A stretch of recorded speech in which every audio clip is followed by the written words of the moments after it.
Education is not the filling of a pail, but the lighting of a fire. William Butler Yeats.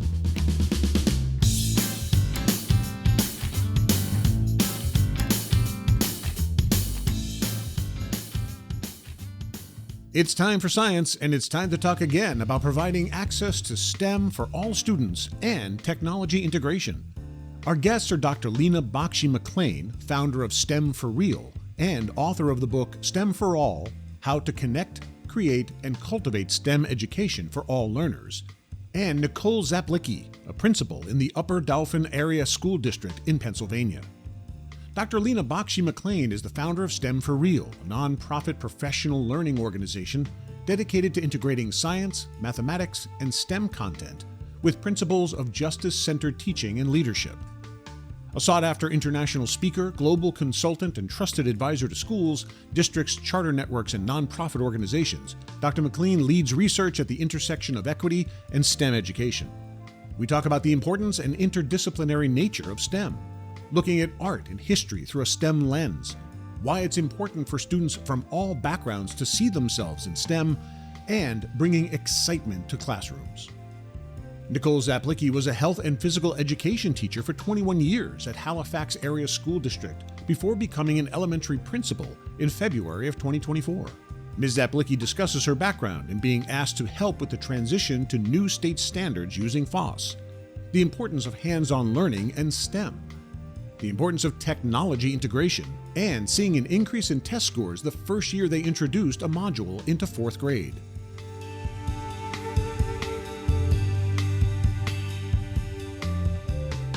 It's time for science, and it is time to talk about the importance of STEM education and access for all students. Joining us today is Dr. Leena Bakshi McLean of STEM for Real. STEM for Real is dedicated to supporting educators in creating transformative, real-world learning experiences that inspire and engage students. Dr. Bakshi McLean studied integrative biology at UC Berkeley and went on to receive her teaching credential from Claremont Graduate University. The program was so influential, she returned as a professor of pre-service teacher candidates teaching STEM methods and universal design for learning. She's a former math and science teacher, instructional coach, and county office administrator. So Dr. Leena Bakshi McLean, welcome to the show. Thank you. Thank you so much for having me. I'm excited to be here. Excellent. I love it when my guests are excited. It's always fun. So we always like to start with the big picture. So it's great to set the table for, we often talk about how science has maybe sort of been pushed to the side behind subjects like math and English. Both those things obviously very important. I have an English degree. I love English. But why do you think it's important we should be putting more emphasis on science, technology, engineering, and math? Oh, absolutely. I think that I never thought I would be in a position where we had to choose and pit subjects against each other. And I feel like that is the state that we are in. I'm not sure if it's because of standardized testing. I mean, obviously that has a lot of stake into it. I don't know. It could be because so many administrators have humanities backgrounds. So for some reason, we are now in a position where it's like, my subject's better than yours. I want to teach ELA. No writing, no math, no science. And I get that. We only have so many instructional minutes throughout the day. And with that comes dire consequences of being able to do that in a way where when we set one subject over the other, we are now in a position where all of our students are not getting access. And that is our theme, right? Access for all. So how do we make sure that we are leveling the playing field so that every single person has that same access to STEM? And, one of the number one things I hear all the time is, Leena, you say STEM. What about STEAM? What about history? What about, STREAM and reading? Look, I love the whole alphabet, and I agree. It should all be there. However, the reason why STEM is there is to talk about the interdisciplinary nature of STEM. Let's talk about art through a STEM lens. Let's talk about history through the Industrial Revolution. Like, there's so many things that we can go and so many directions that we can have where we don't have to choose one or the other. One of the things that comes up all the time in this podcast is how science actually seems to be a blanket for all of those things. So we can teach, you can use it for ELA because kids have to express themselves. You can use it for math, and you can use it for history and social. So it's almost like it should be above them because it combines everything. I feel very strongly about that as I've done this podcast more and more. Yes. Turning to the main topic of Access for All, I think this paragraph from your website I thought was a great place to start. It says, "We believe that each and every single child, regardless of gender, race, ethnicity, socioeconomic status, religion, or creed, should be able to see themselves in the fields of science, technology, engineering, and or math." Now, I always look at that, as you said earlier, it should be an obvious thing. Shouldn't that be an obvious thing? But apparently we all know that it is not. So I'd love to hear your words as to why you think that particular philosophy is so important. Absolutely. I think that we have to reckon with the reality that we are not seeing the diversity that we'd like to see in STEM and in industry. And we also need to see what that looks like as we look at the entire school to STEM career pathway. Where are we losing students? And why is that? So when we let's look at socioeconomic status, for example. When you look at lower income schools versus higher income schools, you see that there are more conversations around STEM and robotics and all of the things at the higher income schools, whereas at the lower income schools, it's we need to get our math scores up, we need to get our ELA scores up. And I remember when I personally taught at a lower income school, it was the same home district where I went to school myself. We were given packets of just test prep to give to our students. And as a brand new science teacher, I'm giving out these packets and it says, the universe is in the shape of an ellipse. Okay, make sure you bubble an ellipse. And here I am watching these bubble kids essentially bubble their way through science instruction. And I remember when the test was over, I breathed just the sigh of relief and said, now I can teach again. Now I can teach science and I can actually get into inquiry and labs and all the things that attracted me to science. So I think that when we go back to regardless of race, regardless of ethnicity, regardless of gender, it really goes back to that access for all concept and allowing us to look at the gaps of where we are losing our students. Where are we losing our Black students? Where are we losing our Latino students? And they're just questions. It's not a way to divide or pit us against each other. They're just questions. And I always tell our leaders, especially when you're looking at science data, you're going to see a stark contrast between your white students, your Black students, and the way that they show up in the assessment scores. So let's talk about it. Let's look at the data and just ask some questions. Put our science hat on to ask some questions and figure out what can we do to, again, level the playing field and provide that access. If scientists can't look at scientific data, there's a problem. So you got exactly go right to the data with this stuff. Yeah. This is great. I want to talk to you about events, obstacles, milestones on your own education journey in STEM as a woman of color. How did this shape you today? How did you get interested in science, and what kind of obstacles did you face? Oh, definitely. I will be the first to admit in a very vulnerable share that I'm probably the only biology major at Cal to have failed in introduction to biology. And they have a plaque up and everything. I want a plaque. I really do. And all kidding aside, that failure was really something that showed to me that it's something that I could teach to my students, that sense of failure, that sense of resilience, of where regardless of what label you try to put on yourself and what grade that you get, you should never stop yourself from being interested in STEM, regardless if it's just as a career or just as an informed global citizen. We should know what's in the air that we breathe, what's in the water that we drink, what's in, all of these discussions and dialogue about fluoride in the water versus no fluoride, and having that discourse to be able to talk about societal issues. And that's why the first thing on our website is that we want to teach our students to be real world change makers and to have societal impact. So I think in terms of my personal story, I've got successes, I've got failures. In terms of the successes, I had the privilege of having a family that would talk about medicine and would talk about, okay, which college are you going to, instead of if I'm going to college. So I recognize my place of privilege in having that.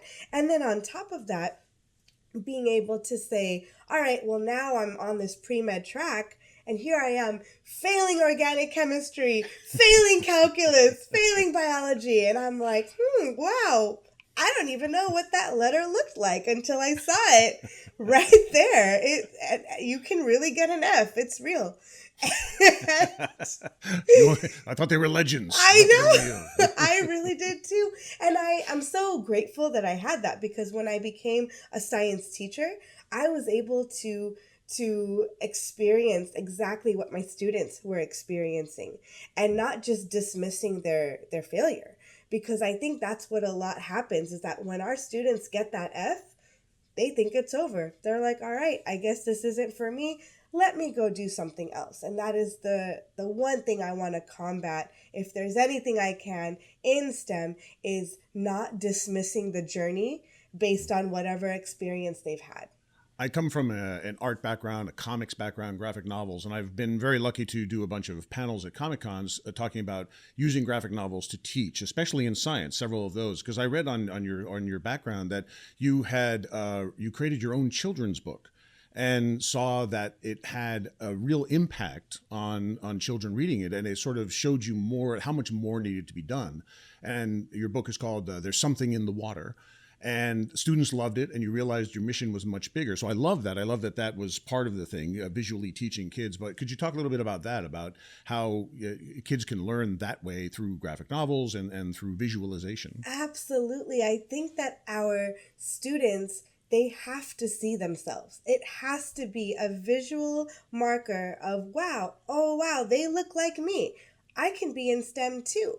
And again, I want to go back to those interstitial conversations that I had with my family, where they were always talking about medicine. I had an uncle that was an orthopedic surgeon. So I had that visual of someone that's brown, that's in medicine, and it became a reality for me.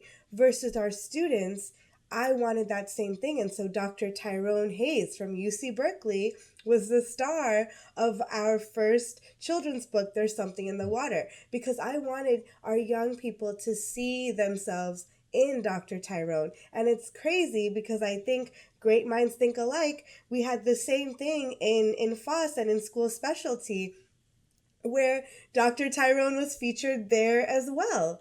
And so being able to just draw this idea of how can we showcase Black and brown scientists and make it a reality for our students. And sometimes when we see it once a year, right? Black History Month. But how do we normalize it throughout the year? And sometimes when we showcase scientists, we think of George Washington Carver as if it was such a long time ago. And I'm saying, actually, no, there's Black and brown science happening right now as we speak. And how do we show that to all of our students, and not just our quote unquote diverse students? I feel like every single student needs to see this diversity and honor it and amplify it as much as they can.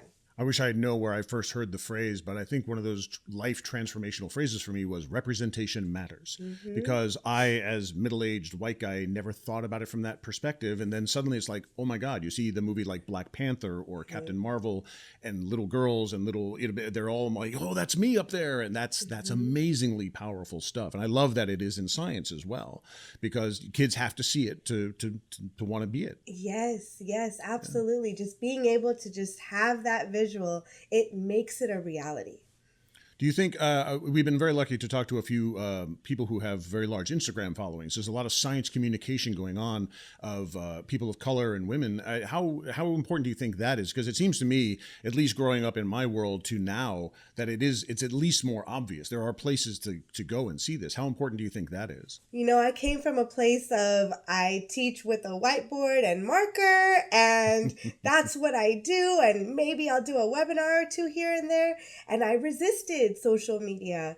And now I see the power of having a presence. And our presence right now, we're excited to have grown it to the space that we have so that we can do short videos. We can show students, teachers alike, educators, administrators, cute short videos that can just immediately communicate something. Because I realize that if we're not taking up space, someone else is. And while I love, there's so many communicators that are out there. Paul Anderson, I got to geek out and meet him at NSTA, and that was wonderful. And there's also Raven the Science Maven. So there are these communicators out there. And so it was up to us to say, well, how do we diversify our spaces in science communication and get the word out? Because the more that we can get it out, whether it's a quick TikTok dance, whether it's, a quick live, that to me has shown that, our audience is growing and we have that connection with not just the people in my classroom, but going out worldwide.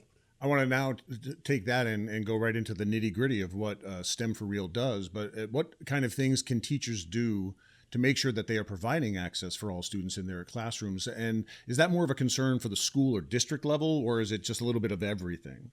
I would say the answer is yes, all of the above. And that's one of the things that we talk about in our book, STEM for All, is the power of combining pedagogy and leadership, because you can't do both. You can't have a vision for STEM for All and do all the things and say all the things, and then in the classroom, you don't have an army of pedagogy experts to carry it out and put it into practice in the classroom. At the same time, you can't be the best teacher ever and then be in a system that believes that they have to separate students based on tracking, or they have to, make educational decisions where students with disabilities aren't getting access to STEM.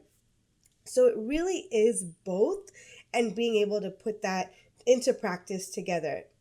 And I'll also add that when we're thinking about leadership, one of the things that we do is we put leaders, administrators, and teachers together in the same room to create STEM for All action plans. Because sometimes you need an administrator to say, you know what, that's a big dream, but we may not be able to do that yet.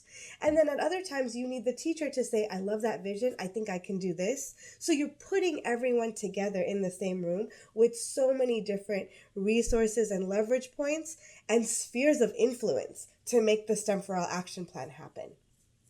So if a district contacts you or a school contacts you, what kind of services, what does STEM for Real provide? Yes, so we do teacher and administrator training, professional learning, and the first thing that we do is we meet with the administrators so that we know the vision, the plan for the district, for the charter, for the school, and how it's all aligned. So we take that time and then we work with the teachers directly. And in our first pillar, it's connect. So we have teachers connect with their students, connect with their families, and connect with the community around them. And I have to tell you, that is the biggest pushback that we get, because we're fighting with the clock, right? We're fighting with the time. And many times teachers don't have the time to invest in that. And so that's when we have to go back to the administrators and say, how can we build time for teachers to be able to implement this and get to know the students? And the reason why we start with Connect is because we gather that cultural capital. We find out that, I have a student from Ecuador. What can I do to implement this into my lesson? And then we go into Create, where we bring in the next generation science standards, or whatever state science standards that you have, and then we connect those standards to the implications for society. How can we connect the standards around atmosphere and connect it to societal pollution? And so bridging that gap together. And then we cultivate systems of belonging. And so you asked me, what can a teacher do? I would ask the teacher, how can you make sure that every single student feels like they belong in STEM and feels like they are smart in STEM? Because those are the two biggest issues that, and I want to say the two biggest emotional issues that we are combating when we work with students to see themselves in STEM and to have that perseverance to pursue in STEM. So that's kind of our whole framework. And luckily, if you're not able to work with us, we have it all packaged in our book. So That's right. Brand new book just came out. Brand new book that just came out, STEM for All. And it's how to connect, create, and cultivate STEM education for all learners. And what I love about this is that we're able to capture the actual implementation and examples of what teachers are really doing. I remember when I was a teacher, I heard so many highfalutin PDs of like, well, in theory, you should do this, and in theory, you should do that. And I said, no. I need something that I can take back into my classrooms tomorrow. Give me something that's not just some theory, that's something where my students can truly, embody this. And I think that that's one of the biggest resources that we wanted to provide. I thought it summed up beautifully. You say, we want all our students to engage deeply with lessons that feel relevant and meaningful, because I think that's a topic that keeps coming back up all the time in the podcast, is make it meaningful to them in their communities, in their lives, in their classrooms, in their families. So I think it's wonderful that that's what goes on. So, I do have to add to this. I was reading some curriculum, and I'm sure they had great intentions, but I'm reading the curriculum and they're talking about the Isles of Nova Scotia. And look, I taught in Oakland. I taught in the Inland Empire. I've already lost them. They're like, Nova who? They are not going to be about it. And they're just not. And that's why one of our partners, they went straight into the grocery stores and showed the empty aisles with no fruits and vegetables, especially during the pandemic. Now, that's something our students can look at and say, oh my gosh, we don't have food. And again, making it relevant, making it meaningful. No offense to anyone in Nova Scotia, but having that location, that sense of local environment is so powerful. Right. If you're in Nova Scotia, it's perfect. Exactly. Exactly. Make it about you. Yes. Dr. Leena Bakshi McLean, thank you so much for being here. This has been really, really interesting. Thank you. Thank you so much for having me. And I truly appreciate the opportunity to speak with educators. And I also just want to add that if you are, no matter where you are in education, whether you're an informal educator, whether you're a teacher, whether you're homeschooling, I think the most important thing to think about is, how do your students feel when they are in your STEM classroom? Or when you are teaching STEM, how do they feel? Do they see themselves? And is it something that they can talk about, communicate, and get excited about? Because I think once we can bring that excitement to STEM, how can you not teach it? I couldn't wrap it up any better. That's perfect. Thank you.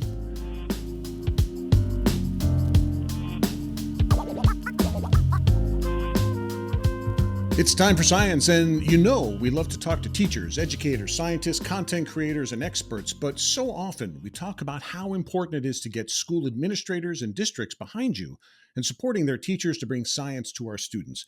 So we are honored and excited to talk to Principal Nicole Czaplicki of the Upper Dauphin Area Elementary School. And we are here to talk about hands-on science, technology, the role school and district leaders play in science education. So Nicole, welcome to the show. Thanks for having me. Let's talk a little bit about your background and what it is you do now. So how did you get started? And then let's talk about your life in education. Well, I was a health and phys ed teacher at a high school for 19 years. I always had an interest in science and math and wasn't really sure where I was going to go with that, but I couldn't sit still. So that was a big issue for me. So whatever I did, I had to be up and moving. So I kind of combined, I was really interested in the medical field. So I kind of combined that with my love of movement and entered the field of movement science and decided that education was the route I wanted to go. So as soon as I got out, I got a job teaching right away in a high school, teaching health and phys ed. And in the 19 years there, I think what I really liked the most, I loved the movement part. I mean, everybody's like, the old phys ed teacher, but teaching health was really, really, really one of my favorite parts of my job. And by the time I was at the end of the 19 years, we had started a community college health class that students got credit for their senior year that they took. And it was just very, very science heavy. So I worked closely too with our science teachers and our family and consumer science teachers. So just to kind of make sure that we weren't teaching some of the same things, that things kind of meshed together with our curriculum. And so that's where I really started getting into the curriculum end of it, was writing the health curriculum. I got my master's in health ed also at that time. After I got my master's in health ed during those 19 years, I then decided to get another master's degree in ed tech. And I had just finished up that degree when COVID hit. And so when COVID hit, we were teaching online, and the health and phys ed teacher at the elementary school, he was an older gentleman, so he left, and I decided to head on down to the elementary school because it was something that I was always really passionate about, working with younger kids, but I just was so embedded in the high school lifestyle and culture at that time. I was coaching, I was an advisor, so it didn't really mesh. But once COVID happened, everything kind of died down. It gave me an opportunity to work with younger grades and kind of explore that. And at that time, I also started my principal certification. So what the principal certification involved at that time was doing internships with the principals. And basically the principals at that school that I was at wanted me to really help with the technology and coaching the other staff members using my tech background to get everybody kind of up to speed with our learning management system, and incorporating, like, how do you take your curriculum and get it online and have activities that are engaging online. So in that, I found myself doing a lot of instructional coaching, and the district that was right near me, which is Upper Dauphin, which is where I'm at now, had that position open. And I was also starting to do some coaching there, just kind of freelancing, helping them out. So I applied for that and got that position. So I did that for 2 years. And it was a secondary instructional coach job. It was a very tech heavy, worked a lot behind the scenes on the back end, but also was in classrooms working, science, math, ELA, all 5th through 12th grade. And then the elementary principal kind of invited me in and said, hey, Pennsylvania had just switched over to their new standards after 30 some years. They updated their standards and they were pushing those out. And I had just trained all the secondary teachers on the new steels, which are the standards. And she said, hey, we want to get on board with this. Can you help train my teachers? And also, we've been using this one curriculum, FOSS, for years and years and years and years and years, and we've had great results with it, but we know that it's probably not going to align perfectly to the new standards. And can you help us with how this is going to this transition can happen? So that's kind of where I got my foot in the door here at the elementary school. I did the instructional coaching for 2 years, and the principal job opened up. I applied for it, and that's where I'm at now. So I've been doing this for a year. I got hired last February. So wow, that's one of the more interesting paths from, physical education to principal. Like, wow, that's probably relatively rare. I worked for years at a place called Spark, where we did physical education stuff. And so I became a convert in how important that was. And it's great that you're taking those coaching skills and bringing them over to the science world. I think that's fantastic. Because one of the things we wanted to talk about was the importance of STEM and hands-on learning. And I will get to like the tech part of it later, but the idea of why is STEM and hands-on so important? And I think it's very interesting the background you come from in helping, to coach people and to bring this up. So why do you think it's so important to have that sort of hands-on STEM learning? Really, in all honesty, the more I'm learning, and kind of always, I guess, kind of new, because I kind of dealt with this my own self, is just, the more pathways to learning, like just moving and being able to just have multiple modalities to learn something. So seeing it, hearing it, touching it, interacting with it, writing notes about it, just all using all your different senses. We just know that that supports learning. So, I mean, we can look at just even literacy and some of the movement right now with the science of reading. And it really just comes back to just kind of being engaged, explicit learning, but then being engaged in that content, not just passive, just kind of sitting there and learning it, but getting engaged in it. And I think one of the beauties with science is it's just so natural to do that. It just goes perfectly. It's a little harder. It's a little trickier with some of the other subjects. But what I always loved about science and health is it really just goes together perfectly. You're talking about this concept, you're learning about it, doing it is really seeing it in action, making it happen.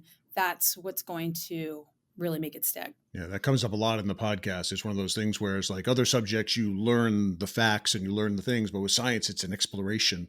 And I love how that combines. I've never really thought about it, how it combines with the physical education part of it. It's really very interesting. But you also talked about you do a lot of the technology end of things.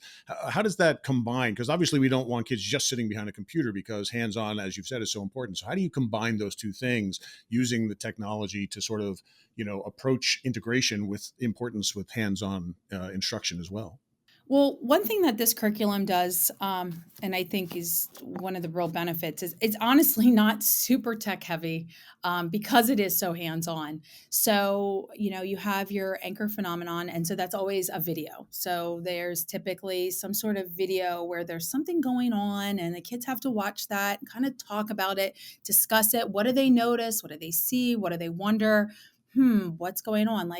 One that comes off in my mind, that last year I was co-teaching when I was still instructional coach. I was co-teaching 5th grade, and it was this shed that held maintenance equipment for a park, and there was a really, really heavy rain, and some of the water got into the shed, and some of the water then obviously got into the materials and then went into like a local like a little stream that was right by there. And it kind of changed how the water looked. So, the kids were wondering what did it get mixed in? What got mixed in with it? Why did it get cloudy? Why was it cloudy for a day or two? Then why did it clear?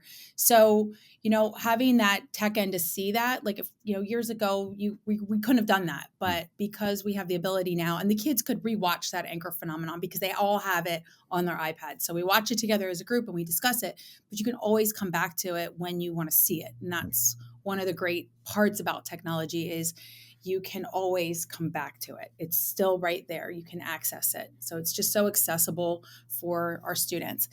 And then another part that I really loved too is, there was the assessments, they could do the assessments online, they could redo the assessments. So it made it really much easier on the teachers to kind of gauge what the students knew, kind of like real time. You didn't have to do the paper tests. You could just, boom, they answered the questions. You could see where we were, what do we need to revisit. And then another part that I really like is simulations. So some things are just not safe or practical in a 3rd or 4th or 5th grade classroom to do. Probably a lot of things. And so heating something up, yes, in the high school level, we got the Bunsen burners and everything, but that's probably not the best option for my 5th graders last year. So what they could do was they had this simulation that they could do where they could have something on a burner and turn the heat up and see what happens to the molecules and then turn the heat down, and they could make those adjustments. So it's very interactive for them to do that. So those are just some of the ways within the curriculum that we're using this FOSS Pathways that technology is integrated so nicely, seamlessly. And I just think that, again, it just brings it to life. It brings it to life. So you have that life, that you can see what's happening, even though you might not be able to, in that classroom or in that setting, be able to do it in real life. You could see how it would be. But also for the teachers, whether they're using the FOSS questions or they're making their own and using some other form of technology that they prefer, maybe it's Google Forms or a Kahoot or Gimkit, whatever their preference is, they can gauge student knowledge and learning by those just quick formative assessments in class.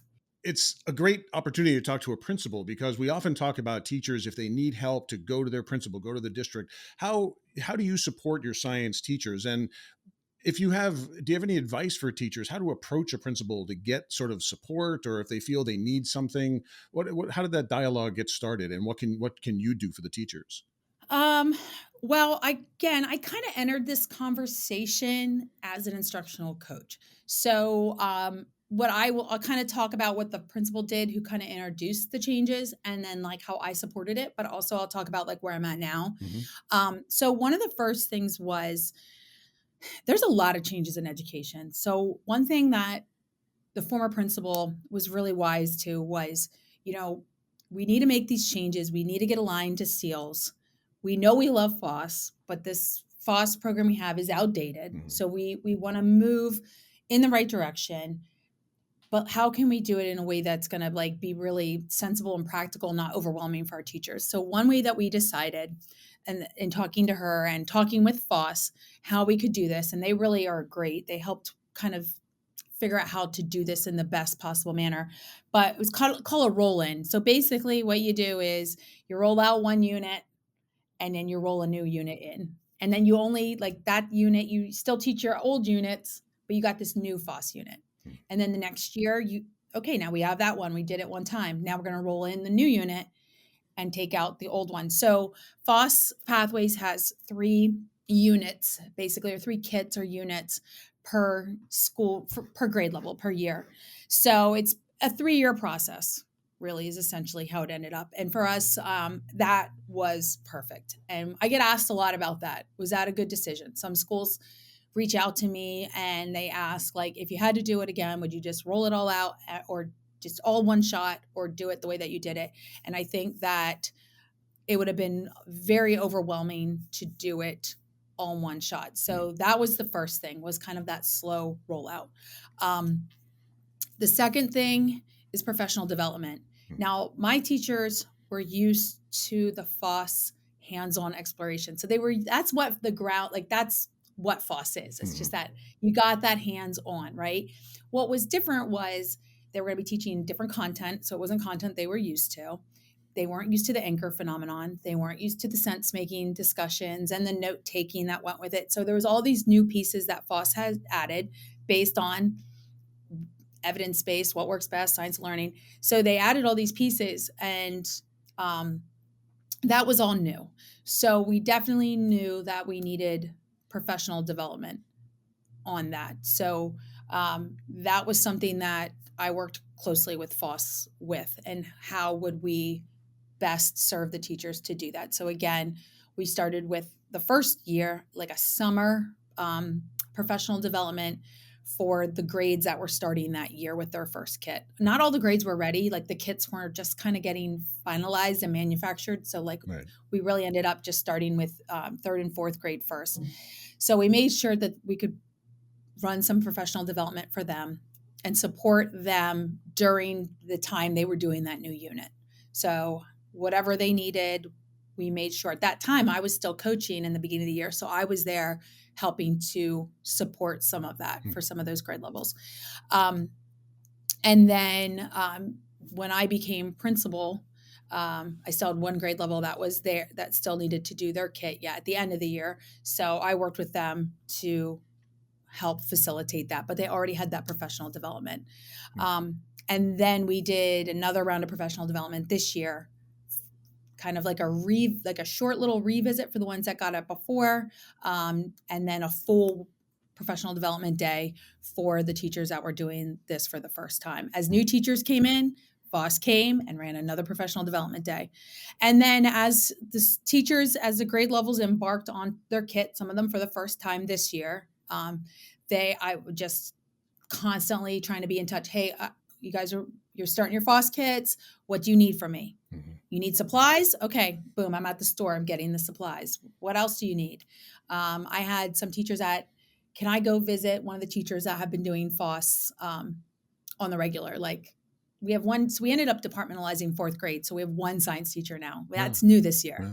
So he just decided, nope, doing all the kids. So he put out a message to the staff, and he had asked me first, he goes, can I invite people in to watch if they want?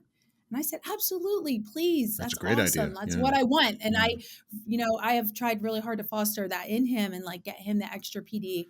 And he has soaked it up. So he has been a really great asset, just a leader, providing that leadership. So he put out on his own, like, hey, I'm going to be really doing some interactive things this week. If anyone wants to pop in, I'm teaching every period, just let me know. And so I did have teachers say, you know what, I'm going to go see him. I want to go watch what he's doing and see how he's doing this or doing that. That's great. So I think them supporting each other is also there. So at this point, everyone has gotten their first kit done, or they're on their first or second kit. So next year, we're going to continue that role. So third and fourth grade they're doing all the kits. K through 2 will be on their second kit. And then we have one more year. Then we'll all be on the same That's same great. page. I love how supportive you are of the teachers. That's fantastic. And I wanted to ask, that kind of brings us to, so the last point was, you attended a FOSS leadership conference at some point last spring. How does attending your own professional learning help you as an administrator? How important is that for people in the administration or principals? How is it important for them to get the sort of professional learning? I think it's critical, because I don't know that you can fully understand what, like, it's different. Like, again, going from the old science standards to STEELs was different. And now going from the old FOSS kits to the new FOSS pathways, which meet those standards, is if you really want to do it correctly and with fidelity, then I think the administrator needs to understand what is being expected and what is being asked. And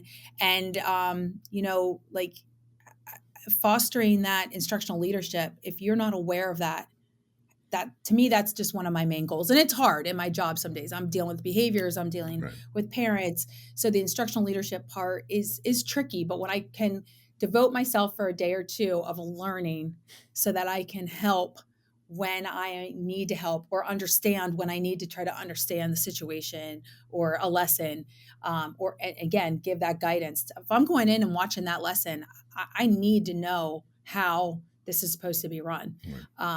To be able to give the feedback professionally to my staff. And so I need to be at the top. I need to know what is expected to run that lesson properly. And are they doing it? Did they use the anchor phenomenon? Are they doing those sense-making circles? And here's why they should be. And if they're not, I can talk about the importance of that, because I've been in my sense-making discussion circles at the conferences, and I know the power of them. And the notebooking, just when we learn about these at the leadership conference, we understand the theory behind it. So, and I think sometimes that gets lost when you're just trying to teach the lesson. You may not like fully grasp why that was important. Oh, we don't have time to write in the notebooks. Or we don't have time to do this. And, sometimes you got to make the time. There's certain things that you really got to prioritize and make the time for. And so for me, that I feel like that's super important. And I appreciate, that FOSS, talking a lot about them. We're okay with that. They just run such great professional development, but their leadership conference that I went to last year was amazing. Love to get back. It was close. It was in Philly. So for me, I could get there. This year, it's a little trickier, but if I don't get back this year, I definitely plan on getting back again, because I feel like the work wasn't done. Like I was learning, but I still wanted to learn more. There was still a lot of things to kind of touch base on and learn about. So I think that's something that admin needs to take the time to do. Yeah, I think it's a subject that comes up time and time again, talking about the teachers learning, getting professional development, how to teach the kids. But if the administrators know what's going on, then when a teacher approaches you, you're already knowledgeable. You already know what's going on. You already know how to help them. I think that's wonderful. Yeah, you can't do this curriculum by watching videos and giving out worksheets. Yeah. Like, it's just can't do it. You have to follow. And in all honesty, like in Pennsylvania, these standards, I always say it, the standards they're 3-dimensional. You have the kids to meet the standard. The kids have to do something. It's not like the old standards where it was like they just need to know this, be able to recite these facts. It's not that. It's they need to create a three-dimensional model of blah, blah, blah, blah, blah. Like, so to meet the standard, there has to be some production, something that they're doing. So I think that, to meet that, it's just, again, as an instructional leader, I need to be trained so that I can help facilitate my teachers through this process. It's a change. Yeah, education is constantly changing. It seems like Yes. there's a new thing every couple of years, which is good. It keeps us busy. But it's great that we're talking about hands-on science and everything. But obviously, schools also have to deal with things like test scores and making sure that whatever curriculum they're using for anything, English or math or science, is working. And I just wanted to know how you feel about that. How your test scores and things like that. How do your students do? Again, specifically, yes, we are talking about FOSS, but in general, how are the test scores in the science world? Well, again, the reason that the previous principal, one of the reasons that she felt FOSS, they were using it, again, more the outdated. In fact, I think it was one of the first FOSS curriculum kits out there ever. We kind of joke about how old it was. But they were hands-on, you know what I mean? They were hands-on. Always been. It's always been. So they were doing that. And there's, since PSSA started, which is our state assessments, and since we have one grade level, fourth grade, that was getting tested for science. Historically, their scores were really good, but we did introduce the new FOSS pathways this past year, and they switched out one of those kits. We did see an increase in our scores, and overall, 95.2% of our students were proficient or advanced in science. That's awesome. So, and the ones that were not proficient or advanced were just one level down. So we had no students in the non-basic. We just had a few sitting there in the basic, but one of the key things too is our economically disadvantaged students. We had 94.4% proficient or advanced. That's awesome. Yeah. So that is just something that really, really stood out. And when I co-taught this with fifth grade as instructional coach, I will say one thing also that really stood out, kind of talking about the hands-on and why these test scores might be the way they are, is that when the kids are busy doing the things, so they're doing the things, I did the mixtures and solutions. And so we're doing all the things, we're mixing, we're doing this, we're doing that, we're recording. No behavior problems. No, everybody's on the same page. It didn't matter. Everyone's on the same page. That's great. We're all doing the things. We're all talking. We're all discussing. We're all learning from each other. So it was definitely just kind of one of those like level playing fields that is rare occurrence sometimes in education. It really is at times. It's just like, everybody could participate at the same level in the same way. Right. Nobody really had this advantage over anybody else. So it's interesting in the test scores to see that. Like, there's my students that, could be disadvantaged in this situation, and that is not happening at all either. So we're really, really proud of those scores. This year, though, PSSAs, they changed. The fifth grade is now going to be the first grade that's tested, which is not in my building. So we liked that test. I would have kept it there, but it's now in the middle school. So, it'll be interesting to see. Yeah. But that's just awesome, because we often talk about access for all and making sure that everybody has and it just keeps coming back to me that, I have an English degree. I loved English, but a lot of people didn't like reading literature, and some people love history and don't love history. But with science, if you're all working together, it's just wonderful. It's just great that everybody has that level playing field. Like you said, that's fantastic. Yeah. Yeah. So we're pretty proud of it. Like, I'm kind of competitive. Again, the phys ed part of me. Phys ed, really? No. So I go and look at like where everybody else's scores are, Central PA, and I'm like, oh, we're beating everybody in science, right? So I'm proud of that stat from last year. So anyway, yeah. That's awesome. Well, Nicole, thank you so much for your time. This has been really, really interesting. And I think it's great that you're supporting your teachers so strongly in this field. And I just want to thank you for your time. Thanks for having me. Appreciate it.